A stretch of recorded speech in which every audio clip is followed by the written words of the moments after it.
Thank you everyone for joining us today. We're here with Kenneth, who is an expert in Myers-Briggs. He's here to discuss the implications of Myers-Briggs in the workplace and how corporations can use them to positively impact teams. Kenneth, I'd love to start with just an introduction of yourself and what got you interested in these types of personality tests.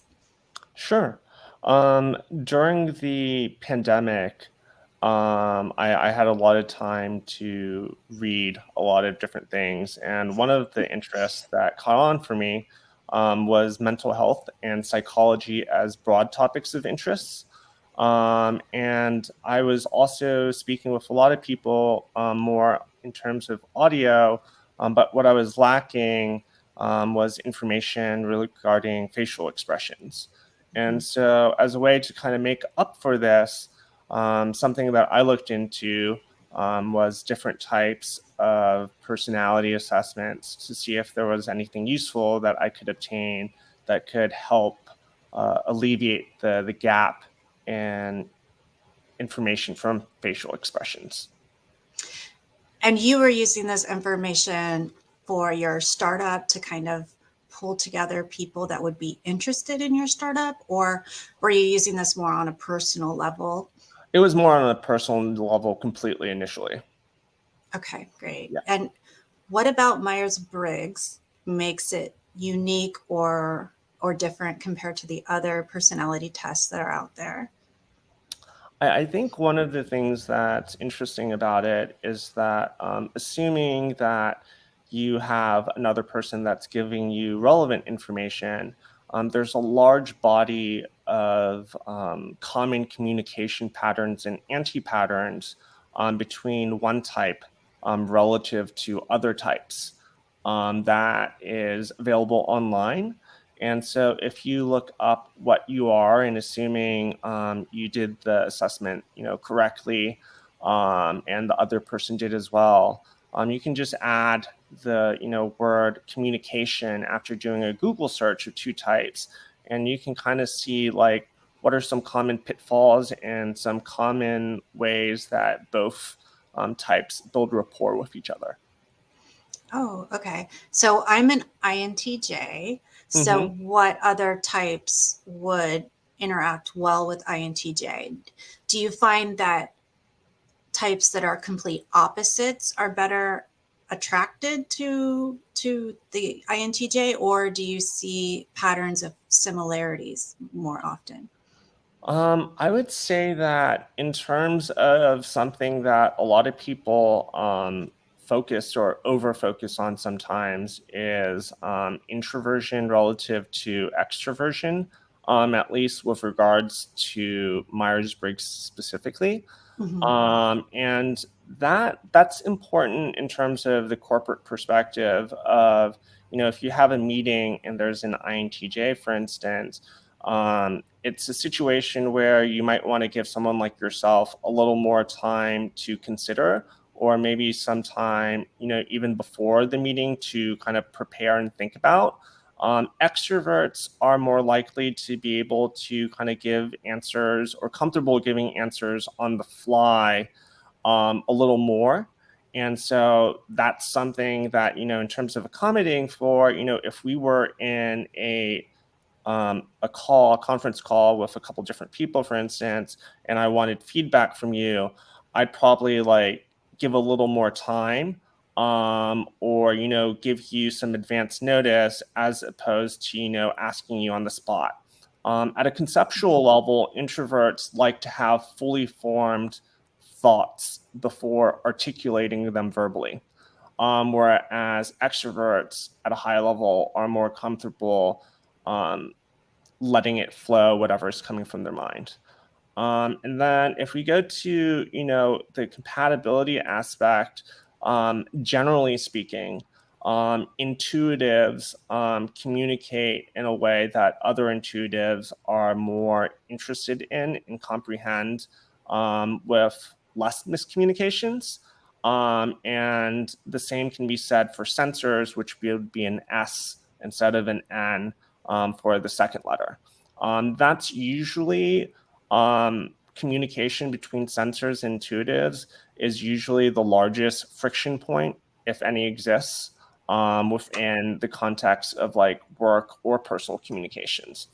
And then, as we kind of go further along, again, without diving too deep into cognitive functions, with being, a T for like thinking, that would imply that, you might be making a decision-making process that might be considering things that are slightly different than, feelers collectively. But again, that's something where just because there's a relative even amount of both, it's something that people usually don't have an issue with. Mhm. Something that's unique, I would say, for INTJs that are women specifically, is that at a high level, there are usually more feelers that happen to be women by this paradigm. And so, intuitives are also a little more rare in the population since they're about one third or one fourth of the population. The NT combination for women makes it so that there are certain expectations when communicating with women that are not necessarily like hit with someone like yourself. And so there might be situations where, for NT women, where they communicate better with some men than other women, and they might have to mask certain communication behaviors. And then I've kind of been rambling, but that's my answer.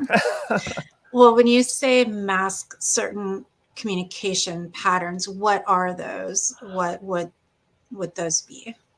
I would say that in terms of certain gender norms, sometimes there's expectations for women to be a little more, I guess, nurturing or like maybe less Mhm. direct with certain types of responses. Mhm. And then for, INTJ women are a smaller part of the relative population.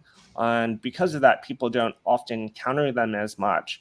And so, if someone's looking for feedback, you or someone like yourself is more likely to maybe give direct feedback Mhm. that strikes to the heart of the question that was asked, instead of, maybe considering like some more emotional factors are more commonly expected. Yeah, I can see that. I tend to stay away from feedback, especially if it's, on a personal level. If someone comes to me for feedback, it does put me in like a feeling of being under pressure because I don't want to hurt their feelings, but I don't know how to communicate in a way that doesn't like isn't so direct, I guess, to your Hmm. point. So yes, I tend to be more direct. I tend to be more on point about what I'm talking about. I don't like to beat around the bush or kind of talk around things. And Hmm. sometimes that also can confuse me in a conversation when people are not being direct and then talking around issues. So it's a level of frustration, I guess. If you were going to create the perfect team, how would Okay. you structure that team? And could Myers-Briggs help you structure a team at work? Yeah, I think it can. I think one of the consideration factors is that the structure might be a little different depending who's heading the type of organization, Mm, and like what type of industry it is. Um, again, these are generalizations, so they shouldn't be taken as a catch-all for everyone. But for an ideal team in my mind, if it's something that is an industry that's more on like frontier technologies where there's like a lot of unknowns, and it requires a lot of deep thinking into possibilities into the future and considering what might be correct. An INTJ would be an ideal person, for instance, for leading and making determinations on, which of the possible future possibilities is more correct. Now, Mhm. there's also kind of trade-offs and like considerations for different types of industries.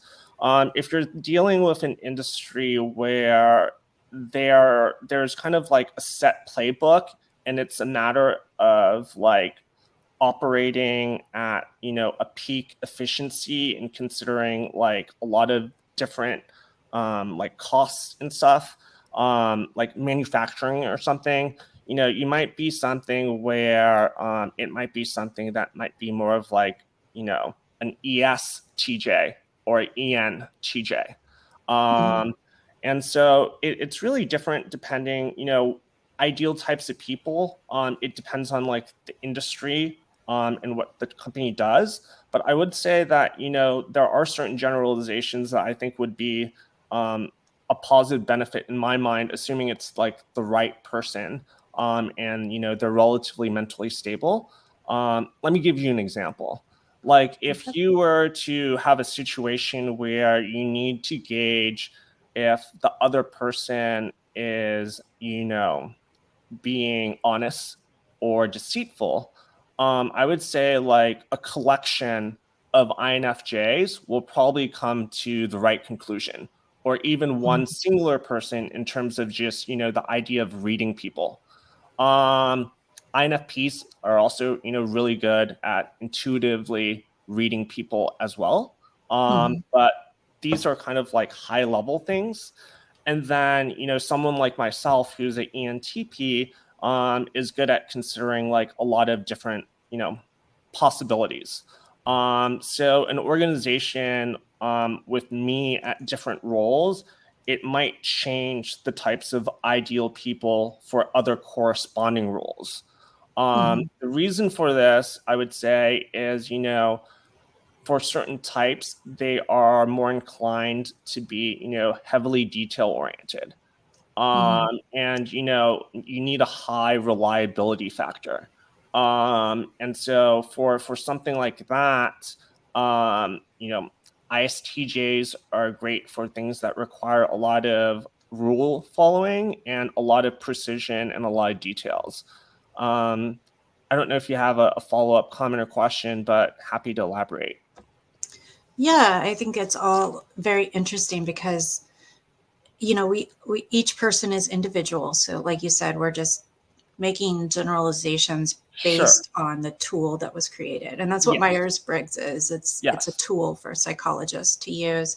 And I think there's been different trends in industry focused on different personality tests at different points, right? I've taken the DISC training before, Hmm. and then there's different models, but Myers-Briggs tends to be the more classic, like used model Sure. across the board. And I do think there are positives about it, but you also don't want to end up pigeonholing people Sure. into certain roles. So, do you have any tips on how to do that? I think when we think introvert, we think someone off to the corner by themselves, and that's not necessarily true, right? Hmm. We just, for me, introversion means I have to think internally through a problem, whereas an extrovert may think externally by talking through the problem, right? So I don't know what your suggestions are to kind of ease that stereotype, I guess, or educate people about that. Sure. On the introversion, extroversion kind of comment, within the concept of Myers-Briggs, not to change the audience's meaning of the word on outside of that context. Introverts are people who typically consider their conceptualization of the real world. It's what's happening inside of their own minds. Mhm. Um, and because of that, sometimes they might need more time alone to kind of get a more accurate impression of how they feel and think about things. Whereas someone like me, an extrovert is someone, my concept of the real world is not what's in my mind, but what's outside of me and externally.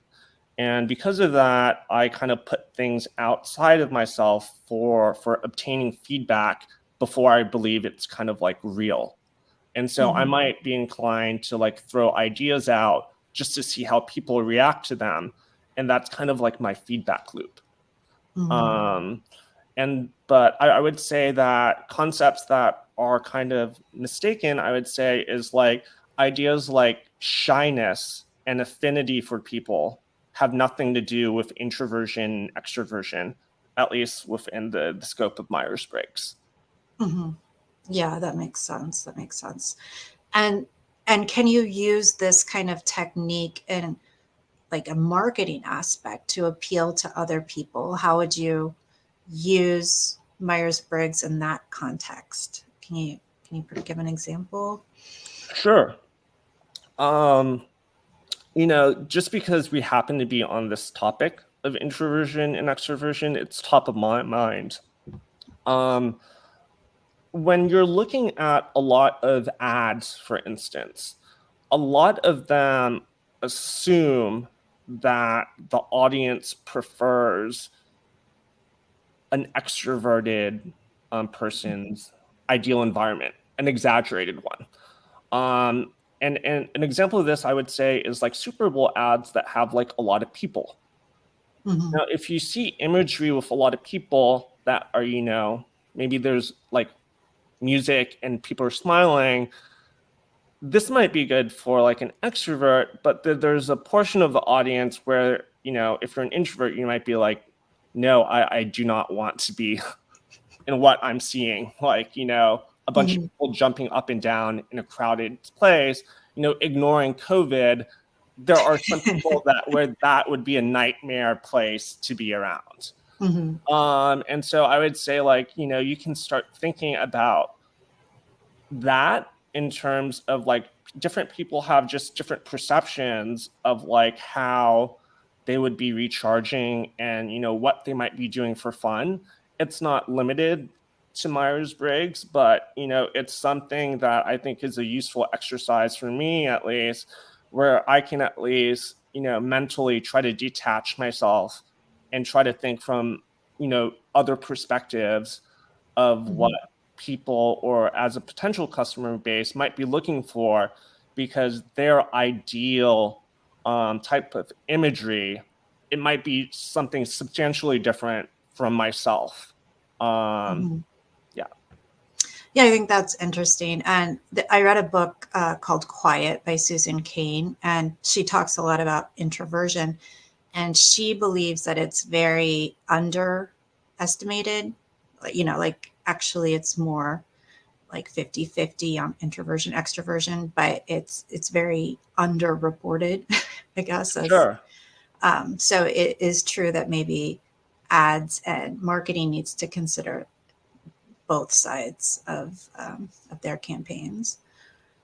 Yeah, and I think it's something where you might just want to consider your audience and think about, it might be a situation where you have two sets of ads. If you can somehow like direct who sees it, or even more variables. Mhm. But I will say that the one of the tricky things is that whoever we happen to be, we always assume that other people might be making decisions along a similar criteria as ourselves. Yeah, And so the important thing is to think about the fact that maybe that's not so. I think that's true across the board. It's very important to ask questions and get to know what the other person's expectations are instead of making assumptions. I think we all kind of assume everyone thinks like us or believes like us, and that's not the case. Really quickly before I let you go, could you kind of give us a warning on what can go wrong with Myers-Briggs if you put together the wrong team? Are there complications that maybe could arise from that? I would say one of the considerations that you might have would be, um, in terms of like people that might be attracted to each other.